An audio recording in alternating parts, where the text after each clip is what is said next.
Hi, everyone, and welcome to Convenient Conversations, the podcast where we dive into the stories, strategies, and secrets from South Africa's most inspiring entrepreneurs. My name is Lunathi, and today we get to introduce a guest whose passion and creativity are as bold as her vision. Joining us today is Atlega for Women Projects Enterprise, founded by trailblazing Brenda Moduka, a powerhouse dedicated to women and youth, where she gets to teach technical training, entrepreneurship, and skills that spark real economic change. So, whether you're rebranding your hustle or wanting to launch your own creative venture, grab your notebook, your coffee, even your kombucha, and let's get right into it. How are you doing, sis? I'm good, thanks. And how are you doing? I'm very well. How's your day been? Stressful? Nah, I don't allow stress to get on me. That's great. Yeah, but there were one or two emails of saying no, no, no. But yeah, we're good. Okay. Yeah. Good problems. Yeah, solving problems. I've realized that in business, there are times where you just have to say no. Mm-hmm. And to even clients and say, no, you can't do that. So it's one of those two emails I had to write. All right. No, Yeah. that's great. Well, thank you for coming. Mhm. And we are hopefully will be inspired and learn a lot, and you'll drop some gems of wisdom for inspiring entrepreneurs. Most definitely. So I want you to take us back to December 2016. All right. What inspired you to start Atlega, and both personally and professionally, what made you say, I'm going to do this? Look, I've always been in the training space for many years, but I always knew when I see the companies I worked for, there was something that is not there that I wanted to be there. I love working with rubble, because I love to put everything into place. So the places that I was working at, I would get not that, anything else but not that. And I love more things that are hand, hand touched, if I may put it like that. I remember one time I spoke to one of my previous employers. I said, listen, don't you want us to structure something like this? And I gave her the idea of my business. And she said, yeah, it's nice. I love it, but it will take time. Yeah. When a vision is yours, nobody else can understand it. No one can see it. Yes. And then December 2016, I decided, actually, it was one of my former lecturer who helped me register my business. I said, listen, I need this. I said, okay, I'll charge you. I said, fine, do it. Because I felt that there's this something that I cannot see somewhere else that I want to do. Then I took a decision that time and I registered my business. Okay. I know then it was literally just a tiny thought step to where I was going. Yeah. That when I see what I've done this far, Yeah. and then I realized, okay, let me take it. But I was so excited because having a CIPC registered company, it was exciting at the time. It's not like now where you can just access it quickly, but it was quite an exciting achievement. But I didn't know I was just having a small step, but it was an exciting at that moment. So when you were thinking of this vision, how did your family or even the community respond to it? One thing about me, I am a loner. Okay. So I work on something on my own until I see it happens.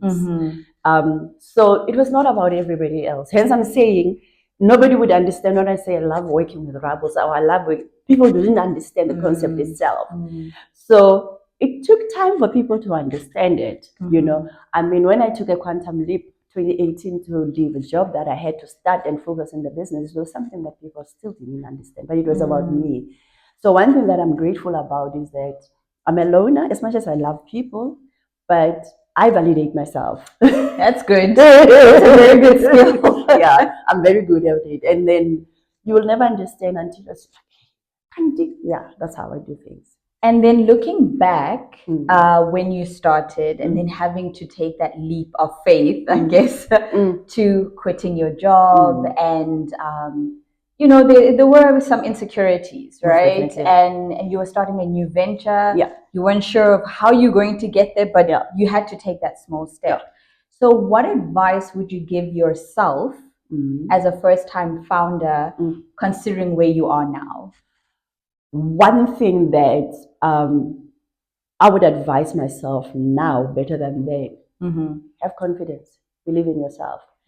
Because some of the major mistakes that I had then was I allowed people to play me because I thought that's the only way for me to get into the space. So now I understand, if I value myself, if I work with myself, it's easier to understand that it's either you're in or out. That's simple like that. Okay.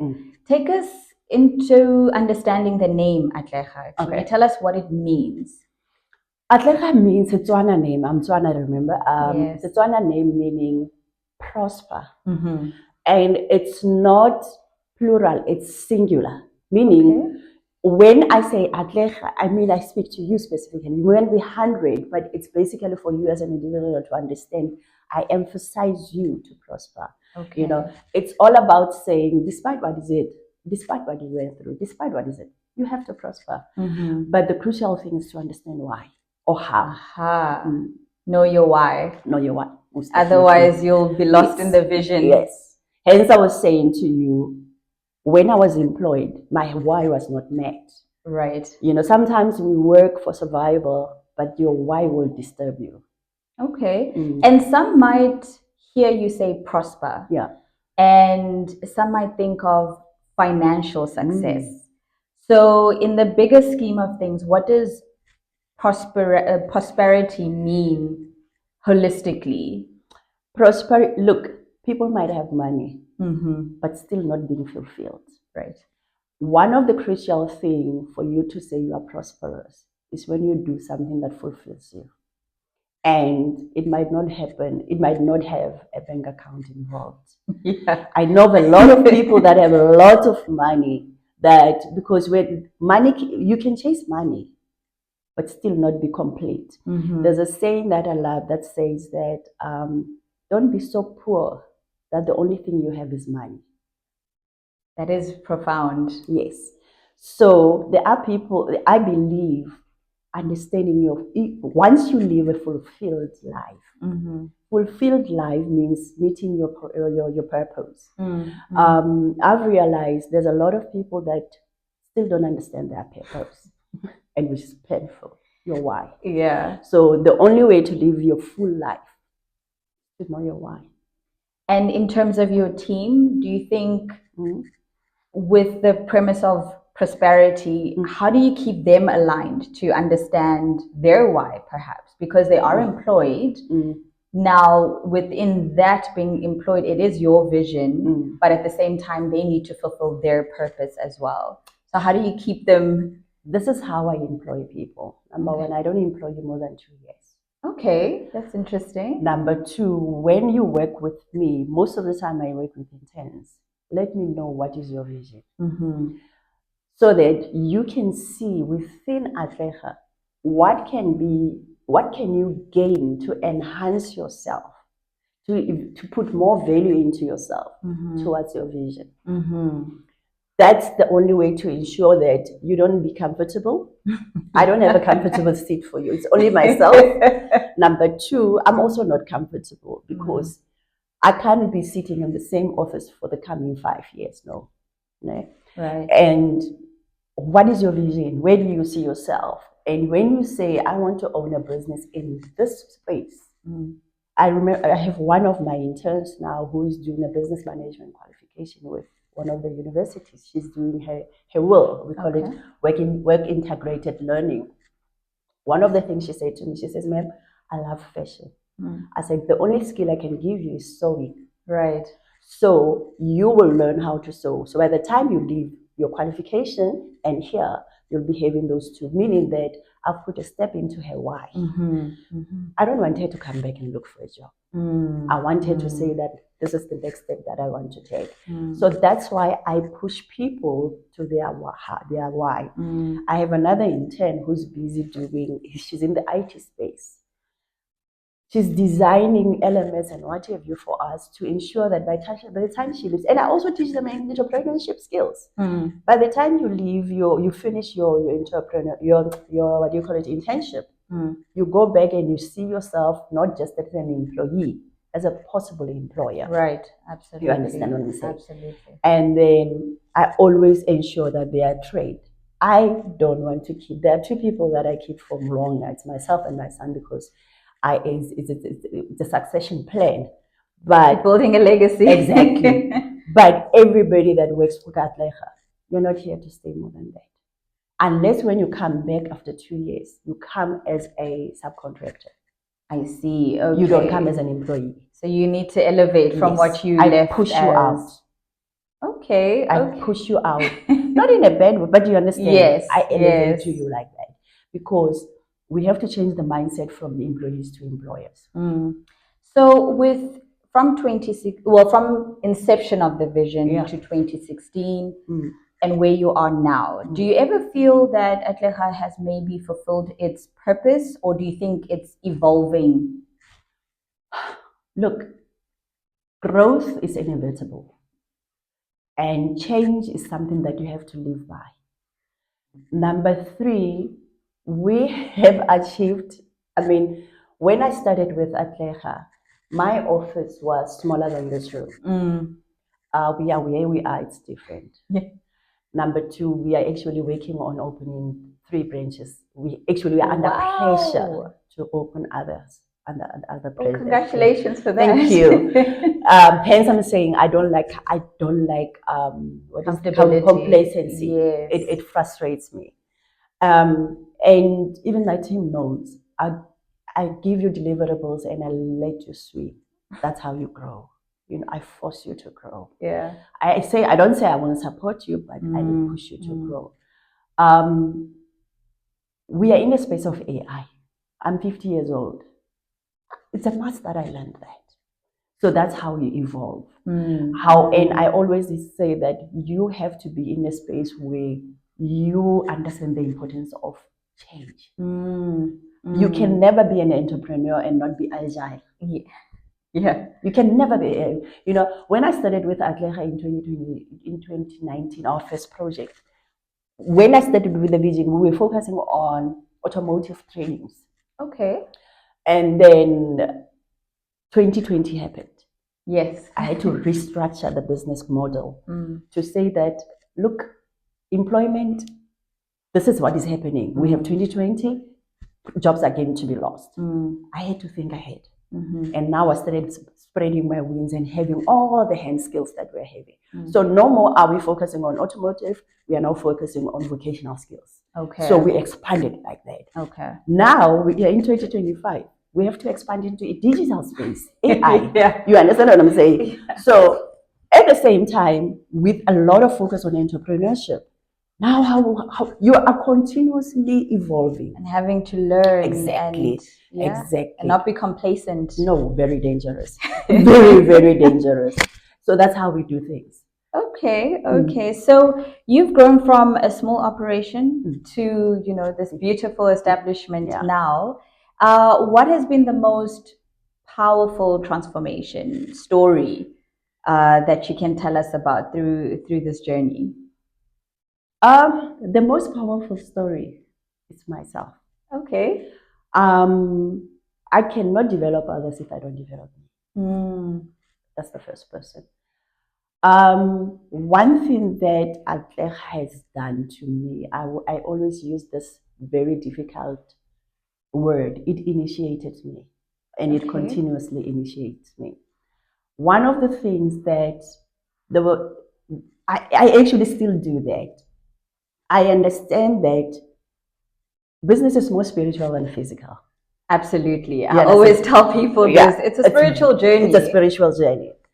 And remember, it's God putting the purpose in you, and then you have to go and implement it. Right. So if this is not fine, it means what will be disseminated will be wrong.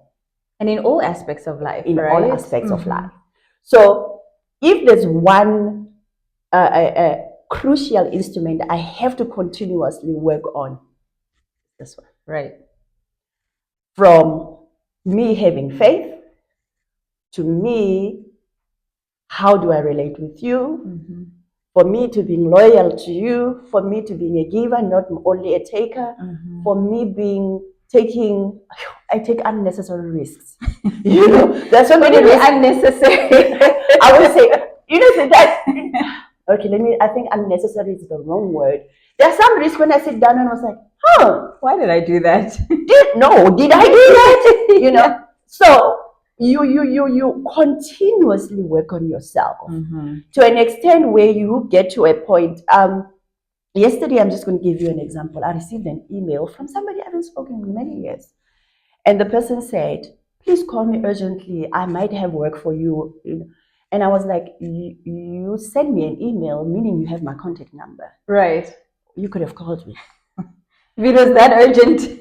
Not only that, now I understand the importance of discerning spirit. To understand that some jobs, other jobs, and now you have moved from survival, where you take because you don't have. Now you realize, if I take this, how will it impact me in the next 5 years? So you have moved from survival to understanding the importance of building relationships and to understanding that I'm building a legacy. So my name is worth it. I put value into it. So now how you approach everything, it's totally different. I just don't take because I need. I take if it's right.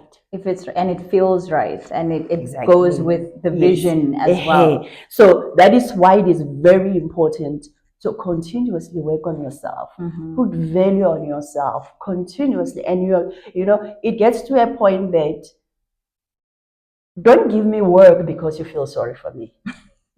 Give me work because you know I can give value. Right. You understand? To the project, yes. And if you say, hey, can we sponsor? I asked you, can I also sponsor? I'm at the point where I say that, can I give? So it is that moment where you realize that when I put value in me, I know my worth as a business. If I say to you, my training is this amount of money, and you say, but somebody else is charging less, you say, okay, go to that person. Exactly. And the only way for you to get to that level is when you continuously work on yourself, work on your business, work on everything that is in the business. Then you know the worth of it.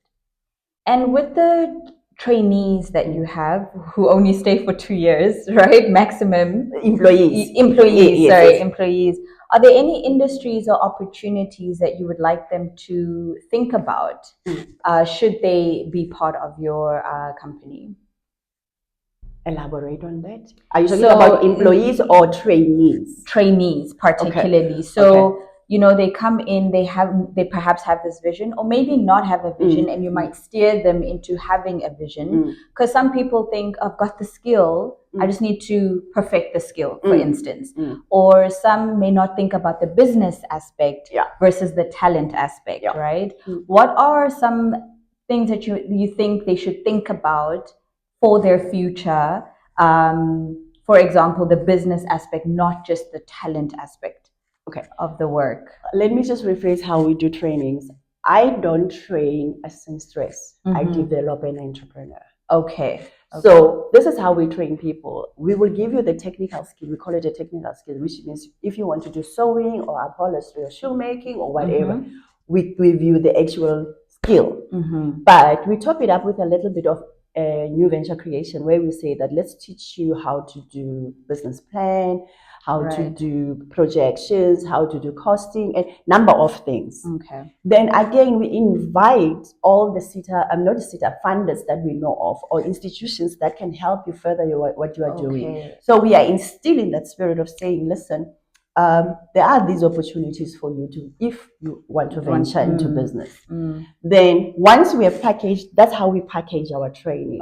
We just don't give you sewing like that. We give you with something else, because what I don't want you to have is after training you sit down again and say, what am I going to do again? So rather, let's give you that opportunity to look into that space to say, okay, I want to start my business. Maybe if I go to NYDA and say, guys, help me with designing all this. If possible, can you fund me maybe for a domestic machine? Okay. Then I can start with my business. Now I understand that how do I gradually grow my business? I can start buying, I can start selling 2 dresses tomorrow, 10 and 20. It can continually grow like that. Okay. So we don't train, we develop entrepreneurs because honestly speaking, the only solution at the moment in the country is SMEs. Yeah. It is definitely. So with all the companies closing down, you need to think ahead. Yeah. So building an accredited training center and getting to this point in your life and growing so rapidly as well is not, it's not a small thing, right? What were some of the toughest challenges along the way, and what lessons did they teach you about leadership, resilience, and other virtues as well? You know what I love about us who went to school before 1994 is that we never got it easy. There was never Google. There was never what teachers say, go to the library, go read 5 books and whatever the case might be. That's the first thing. I think that's the mentality that also helped us. There's no microwave way of doing things. Remember, my first accreditation, I started it 2016 and I only received it May 2018, my first accreditation with all the hustles. And 2019, I worked with one seater and it was just, I think it was 2 qualifications then. 2020 happened, then I broadened my scope to 5 seaters. And now I worked during lockdown. Because a lot of systems were on. And you know what was amazing about that? It was during that time, I couldn't work during the day because everybody's on the system. So I literally worked right through the night. So I would sleep at 6 a.m., maybe wake up in the and then at night I start my work again. So that's how I used to work. Number 2, the other part is, you remember I said you continuously work on yourself. Most of the time, I call those evil days. There are evil days in business. Absolutely. There are evil days. But you have to continuously work on yourself that when the evil day comes, you don't crash. And you remember your why. You remember your why. And not only that, you remember who gave you a why. And what I usually do is, on my evil day, I go back and look at all the positive things that I've seen. All the positive things that are happening. I also have what you call little miracles happen every day. There's always something, even on your evil day, there's always little things that you can say, that's a blessing, that's a miracle, that's a miracle. And you continuously look at life like that. So I feed myself with positivity. I surround myself with positivity. I block people who are negative. I unapologetically so. So what I do, everyone knows when you get into my office, there's always a sermon on because I feed myself with positive because I'm preparing myself for the evil day. And it's continuously to keep you strong during that dark time. Yes. I can share a lot of stories about my difficult moments. But the question is, how do you handle that particular day? Because at that time, you don't have strength to fight. So you have to feed off of what you did in the past to strengthen yourself. And one thing that makes us fall apart is your mind. What you tell yourself. Exactly. So hence I was saying that one thing I work on continuously is me. Because I know that from there to here, then to others. If I don't do that, then I wouldn't understand how to treat my team. Leadership is very important. How do I do it? I refer back to my employment days. What is it that I didn't like my employer was doing to me? I don't do that. What is it that I did to that I loved about my employer? Then I do that. Number 3, when you work with, for example, Mandisa was born 1990. And when I work with Yoli was born in the 2000. 2 different worlds. And you need to adapt to both. 2 different worlds, you have to understand and adapt to that. I had one who was younger, Aga. Aga used to be all over the show. And you have to understand her strength. That's the other important thing as a leader. Understand your team. Aga was very creative. very vibrant all over the show. Give task to her that makes her excel in what she's doing. Give this one, is very quiet, give her what she excels in it. This one, then you'll see your team progressing because you keep them in the space that they are good at. Right, absolutely. There's a difference between a leader and a manager. You have to know who you are, So I think that's where a lot of, some people fall off because not understanding your employees as individuals rather than just this entity of people. Most definitely. So what I do, Sunday, I draft deliverables for the whole week. And I know Friday you have to give me my results. How you work, how you do it, it's got nothing to do with me. Well, some of them will come in and get me to do TikToks and what have you. I have to adjust because, and it's not a bad thing. Okay. Yeah, I won't get on top of the tables and what have you, but certain things I will adjust to do it. Right. But I understand my team like that. My son, I know him for sure. Don't give him paperwork, but give him certain tasks. He's comfortable. He knows his space. Right. So understand your team very well. Mandy is good at paper. Her attention to detail is out of this world when it comes to paper. Even when she sees a portfolio, she turns it, she says, this is missing. You understand? But leave her alone in her little room. I have seamstresses. I know one of them, leave her alone. She doesn't want to be disturbed. You give her a task for the week, say, I want you to make these clothes. Leave her alone. And the rest you can find it. So I understand the very important thing is create an environment that is friendly, understand your team, deal with your own insecurities. Because sometimes the reason why we don't have leadership skills is because we are trying so hard to prove that we are the bosses. And you're projecting. You understand? So even the kids can't even play with you because you are forever having that boundary. Yes. And so understand your team well. And you know what is great about that is that you'll find them working over the weekend without you asking for them to do it. Because they're enjoying the work and given the space. Yeah. The other day, Yoli sent me a WhatsApp, a very long WhatsApp on a Saturday, and I was like, girl. And she's expecting me to respond. So I had to sit down and read it one by one because it was like, my mind is on a Saturday. It's because I get them to understand that they become comfortable in the new space. There will be 1 or 2 days where you miss it, but if they have a relationship with you, they can come in and say, no, I didn't like that. So with all that said, where do you see Atlega in, let's say, by 2030? Okay. I see Atlega nationally. Okay. Fortunately for us, we have a footprint for 8 provinces at the moment. We've done projects in 8 provinces. Number 2, I see Atlega international. I mean, we're having worked with one of my interns when we were looking at the way we can actually make sure that some of the programs are going international. I see Atlega there. I see myself outside Atlega. Okay. In my farm, sitting there and doing and let them do the work. Yeah, being just the board members, just advisors. Yeah.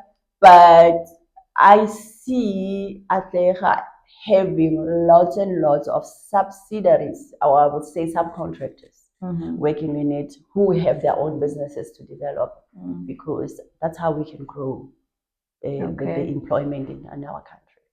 So that's interesting that you say that, because my next question was going to be, if you had unlimited resources and you had to use them tomorrow, is that where you would see Atlega being? Most definitely. And to actually confirm what I was saying to you now, I was actually looking for some. I was thinking. I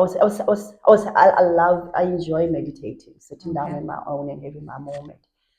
And then I got an idea, but man, can't you get this equipment, and this ready?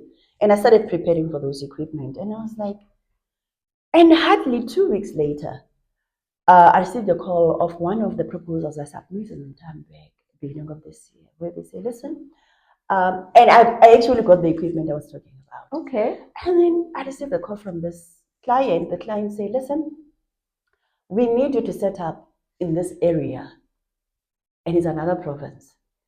Like I said, we are under pressure. We need you to set up in this area for this project, and will you be ready with the equipment? And I was like, oh, this is a confirmation. Yeah. God says, out of your comfort zone. So we have to go to another province to go make sure that we're going to implement that and that starts to work. So those are such confirmations to say that this is how we grow. This is how we grow. And the uncomfortability of it. Most definitely. But you'll learn on the way and figure it out. That's how it is. We end up, I think, I can't remember who said that, but there's a saying that intelligent people take time to implement, because when they come with an idea, they look at it and they look at this why and why not, and they analyze it. But some people who are not that intelligent, they will just say, I want to do this, implement. Let me go. So I'm one of those unintelligent people. I wouldn't say unintelligent, more than, they call it, I think, neurodivergent. Yeah. Where you're just more on the, not analytical, but you're just more creative, and we'll figure it out along the way, as opposed to being analytical, looking at the pros and cons and what could go wrong, what could, and trying to be 5 steps ahead, versus learning as you go. They call it faith. But it's a phase of the idea, right? Expansion, consolidation, then reflection. Most definitely. And then what do you learn from that? And then we'll start again and continuous improvement. Exactly. Most definitely. So I'm at that point. And the other important thing, if you remember, I said I always make sure that I surround myself with people that actually bring positivity.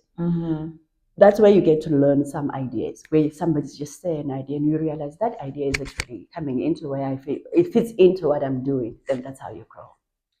So if every woman or young person is listening to this podcast, and they're just one step away from Atlega, right?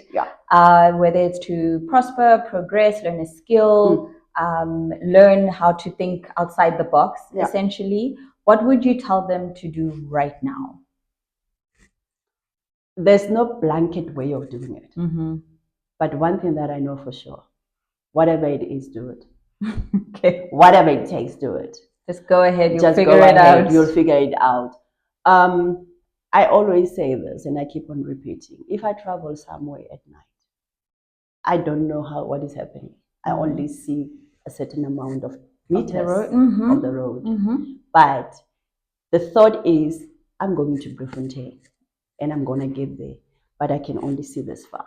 So most of the time, it's you who can limit yourself from not getting to Joburg or Bloemfontein. But the understanding of feeding yourself with positivity makes you, look, when I say positivity, I'm not saying it should be unrealistic. Yes. You can't go to Bloemfontein. Don't be naive about it. You can't say I'm going to Bloemfontein with an empty tank. It doesn't make sense. Right. But realistically, take all the measuring tools to say these are the things that I need to put in place for me to go to Bloemfontein. This is what I'm going to do. But at the end of the day, you know what is funny? When you're living your purpose, I was talking to somebody and says, there are times where you will pay everybody and don't have money to pay for yourself. And I say, but you know what is funny out of that? You feel complete, right? Fulfilled. We have done the part. Because things are happening. Things are happening. You understand? And that's where you understand that it's not about your salary, it's about what you have achieved for that month. So that is happening.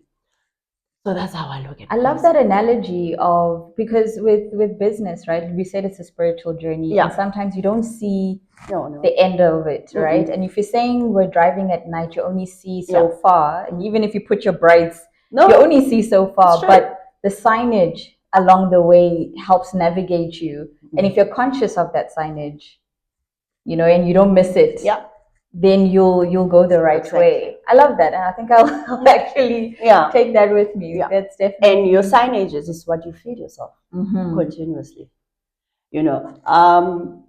I always tell my student, I say, one of the things that you should understand is it's what you put in. I always say to my children, when you have time, go home, reflect. Go to your WhatsApp message, because that's what we continuously use. Check the 10 people that you continuously talk to. What is your topic? What type of languages are you having? I mean, what type of conversations are you having there? Am I the first person you call when you want to gossip? Am I the first person you call when you have an idea? Am I the first person you talk and say, listen, man, what do you think about the retrenchments at Aspen? What type of language, what type of conversations am I having? When I get to social media, when I get on Facebook, what am I entertaining? What type of topics am I entertaining? Meaning that the moment I start reflecting on that, it means I have to go back and dismantle. Absolutely. And I always say that even what triggers me. Why am I triggered because Lunathi is looking at me like this? What am I triggered on? So, by virtue of doing that, I continuously work on me. And you know what is great about continuously working on you? Things flow easy. And when you continuously work on you, you start valuing yourself. And when you value yourself, you avoid what will tilt what you are working on.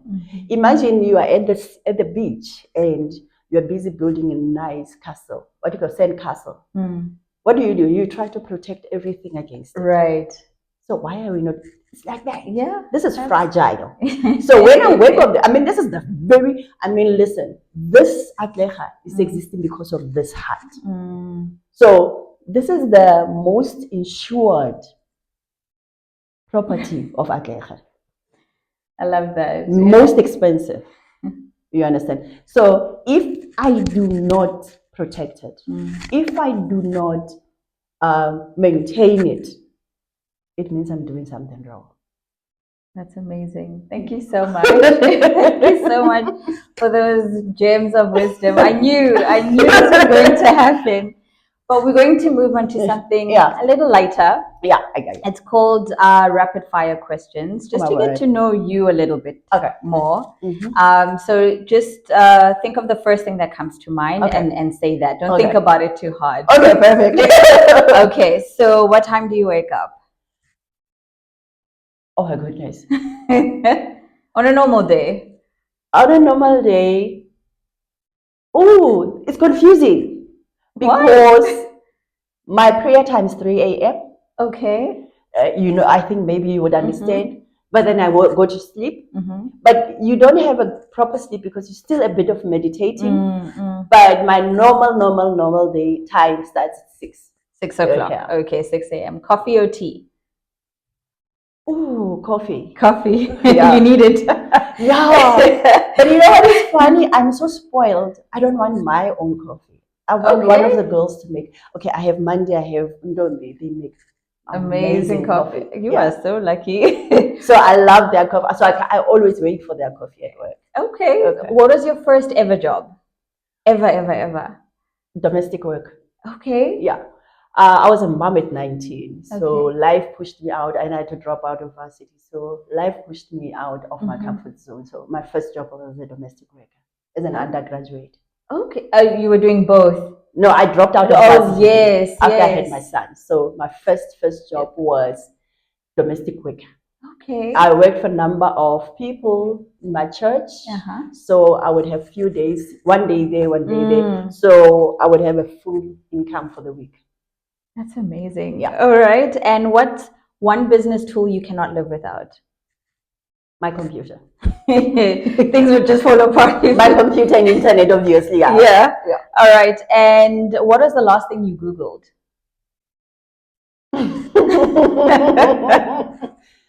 The last thing I Googled was a pattern for my dress for my event that is coming. Okay. Yeah. All right. So we're moving on to would you rather. So I'm going to give you two options. This is entrepreneur edition. Okay. And yes, and then the first one that comes to mind, right? So unlimited marketing budget or unlimited time?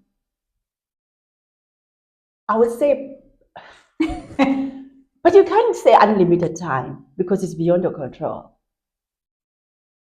I would say resources, yes, Okay. including good human resources. Right. Yeah. I guess they give you time, Yeah. right? If you have more people, Yes, then yes. And AI tools. Ooh, I can live without those. Yeah. Lose all your emails or lose all your phone contacts. Oh my goodness, my phone contact. That it would just destroy No. a video going viral about Atlega and the work that you do, or best-selling book. Which one would you rather I would say have? best-selling book. Okay. Because it will live beyond. Yeah. Work alone for a year, or always have a team of 20 people. Or team. A team. Yeah. Or it gives you time, right? Yeah, that gives you time. And then a pitch on national TV about Atlega, or cold call 5 leads. A pitch.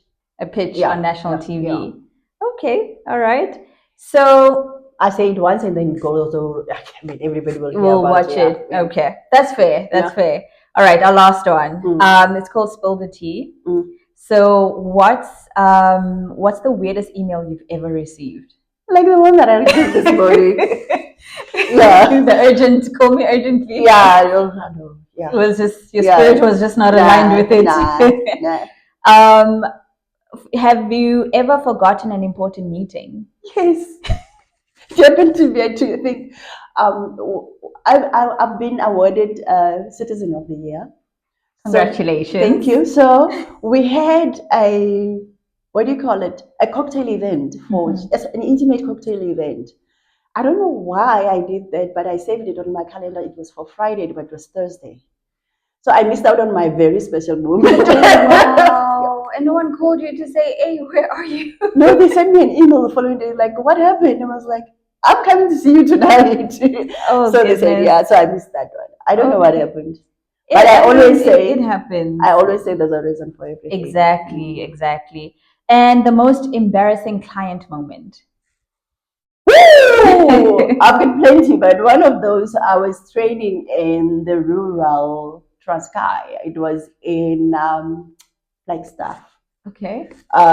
So I don't know why I try to pull the stunt that I'm good in close-up, but sometimes I make mistakes.